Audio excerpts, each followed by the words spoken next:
game is an amateur game. I mean, the professional side of it, there are idols and heroes and fun to watch them play. But I mean, if it wasn't for amateur golf, there would be no golf. On a nice day, it's very scoreable, and you go play it on a 15, 20 mile an hour day, and you're hanging on to your pants. And I think I love that about that style of golf, link style of golf.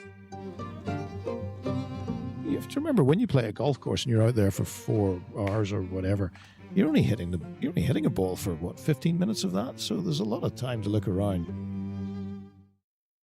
We've been very fortunate, Jasper, to be welcomed in by the incredible Walton Heath Golf Club.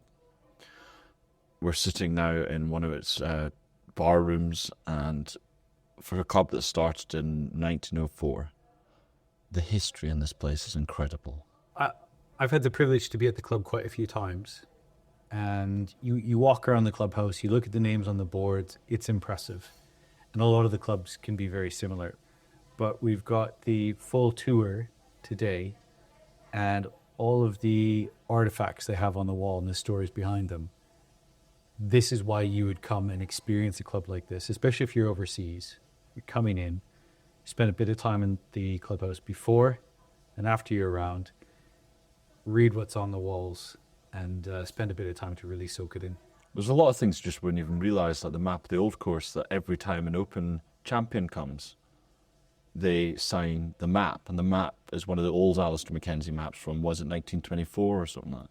Yeah, so the famous Mackenzie map, and yeah, all the Open champions that have played Walton Heath have signed it. So the most recent one, I think they said, was Colin Morikawa. Yeah. But you start looking at the names, you've got John Daly, Jack Nicklaus, James Braid. It's wild. It's an incredible list. Tom Watson, they're all there. I don't know which ones they're missing, but there's not many. I love how you've added John Daly into that group of players, and I rate it highly. Yeah, well, classic win on the old course, didn't he? It's not just that. They have a very strong connection to a very special player, past 5-time Open winner, James Braid. He was the club pro when they opened here, or the head professional, and was an incredibly talented golfer. They've got artifacts from him all over the place here. Well, not least his driver, just above us, that he used to win the 1901, I believe, Open Championship. So that was in his hand, in the bag, 120 odd years ago, when he won the Open, which is incredible to think that it's just here in a box and no one actually knows. But they've got his bureau or his roll top desk. They got the chair that he sat in. You can go to the actual place where he had his shop, and they've still got the workbench there. There's famous pictures of him, and you can see the workbench in the back of the current pro shop. Which is cool, because they're using it still to this day to mend the clubs. Yeah, they were replacing grips and doing a bit of whipping on some old Harry Busson persimmon woods.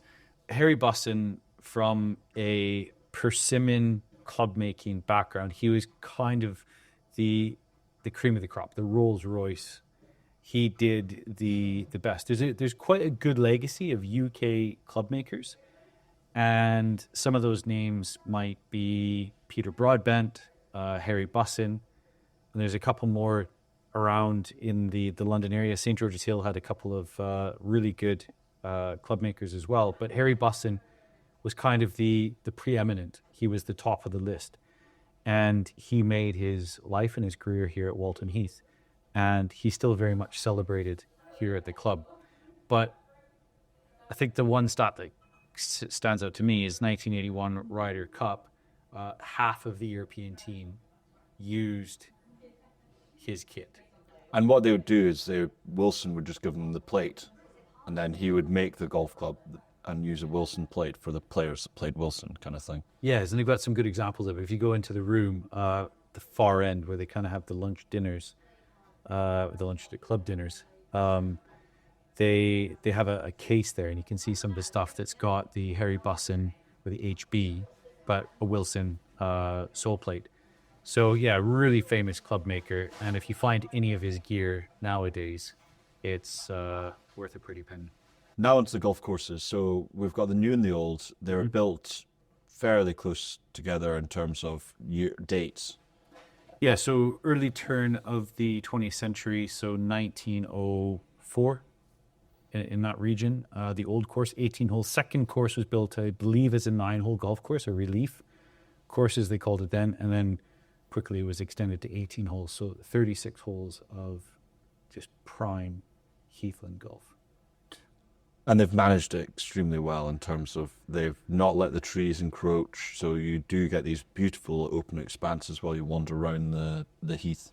Well, we spoke about it earlier. So there are Heathland golf courses today that were cut from forests. So New Zealand is a good example of a local golf course where they cut it out of a forest. It's considered a heathland now, although tree-lined. Same thing, St. George's Hill. It was cut from a managed forest. But then you have other golf courses like Sunningdale that it was an open heathland, very few trees, if any, and now has become tree-lined. So heathland golf has become synonymous with Scotch pines, oaks, and then heather, but actually pure heathland golf, very, very few trees.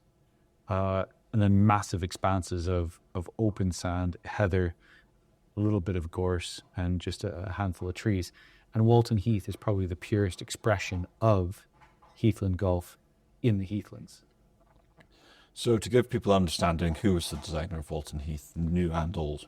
Yeah, so Herbert Fowler is, the courses are attributed to him. And it's interesting, although James Braid was here for decades, he had so much respect for Herbert Fowler that urban legend is that he didn't touch the courses, even though he himself designed more than 400 throughout the British Isles. So he obviously knew a thing or two about golf course architecture, and some of his best work, Glen Eagles, north of Dornoch Brora, Carnoustie, famously touched by Braid. So he hit some pretty high highs, but he came to Walton Heath, and rumor has it, legend has it, that he didn't do much work. There has been quite a lot of work done on the old course. It's evolved, probably say it that way. But the new is virtually untouched.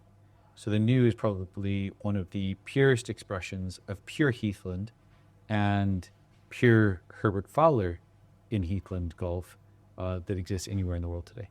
That's a very cool thing to be, isn't it? Like, there can't be many places that can claim that. No.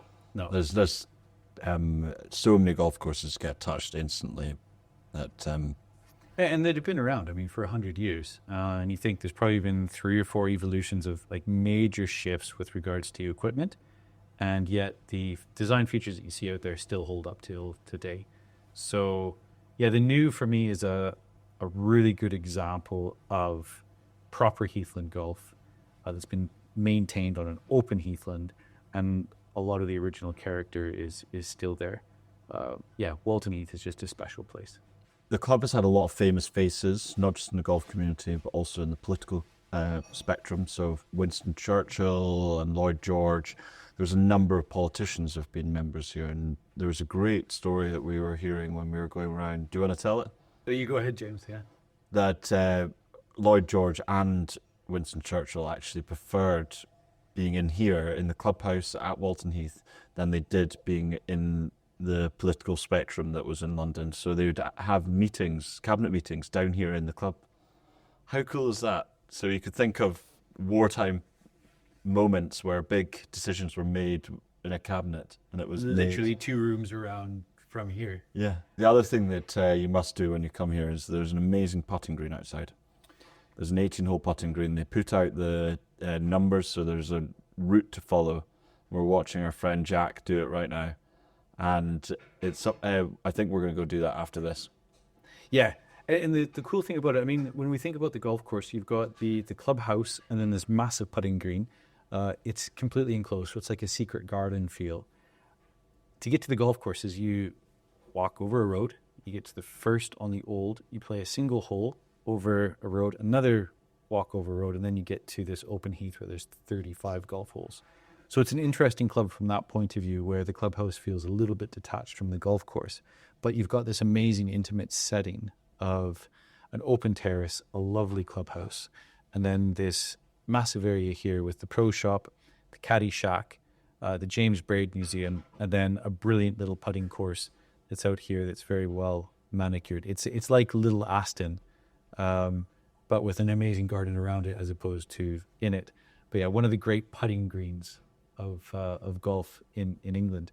The other interesting thing out there is the hedge that is been manicured. The hedge now resembles the shape of the flat cap that was famously worn by Mr. Braid. An homage to the man that adorns this wall and was obviously such a big figure within the community at Walton Heath. Interesting story. He designed 400 courses, but he was only allowed to be away from the club for 90 days a year. 90 days a year. So That was the max amount of days. maybe that does explain it. When you think about, a lot of people don't respect James Braid as a golf course architect simply because for the vast majority of his work, it didn't achieve the dizzying heights of someone like Harry Colt. So both prolific, but Harry Colt's portfolio does have higher caliber. And maybe that's an explanation as to why. Harry Colt had a profession. He had a law background. He obviously catered, because of that, he had access to perhaps a different class of individuals, or perhaps golf clubs that were predominantly made up of people of the upper and upper middle classes. Also, he was probably respected as a equal by these people.